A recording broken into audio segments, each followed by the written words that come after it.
This is another episode in the limited series of the Black Fathers Podcast series, which is a collection of video conversations covering a spectrum of intricately connected topics related to Black fatherhood.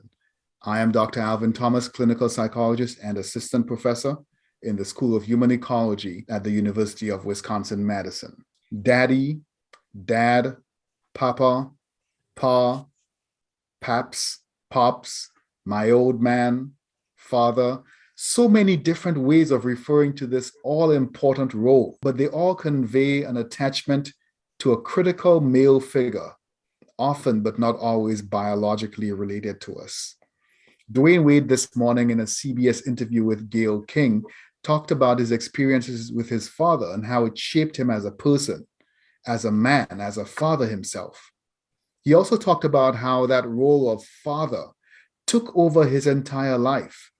He described his role of daddy as being the most important accomplishment among all of his accomplishments, and how with every fiber of his being, he is determined to be the best dad for his children, not in comparison to other dads, just the best dad for his children. Compared to motherhood, fatherhood has only recently begun to receive positive attention in our culture, the media, and in our academic literature. Fathers have always been the other parent or the provider, without any special recognition of the key role that fathers play and the unique contribution of that role to the lives of fathers and, of course, fathers' health. Today, we want to talk unapologetically about Black fathers and the meaning of fatherhood to them. For this conversation, we have a special treat. We have a panel of Black fathers who are experts in their own experiences as dads, as Black men, and who bring the reality of their lives to our discussion of Black fatherhood. To help enrich this discussion on Black dads, we have Mr. Eric Crawford, a therapist and doctoral student at the University of Wisconsin-Madison, where he studies mental health and specifically the health and wellness of Black men and Black families. Mr. Leotha Stanley, employment specialist and director of the Fatherhood Program at the Urban League of Greater Madison in Wisconsin.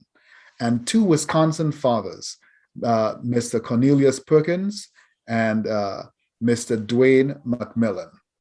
Thank you so much, guys, for joining me today. Thank you. Pleasure. So, gentlemen, thank you for agreeing to be part of this discussion. I'm really excited to jump right in. So to start, let's have each of you take a moment to first introduce yourselves, and then I'll ask each of you in turn to tell us briefly about that moment where for the first time it hit you that you were a dad, that you were now somebody's father. What was that like? So tell us a little bit about yourself and then tell us that first memory that you had of, wow, I am a dad.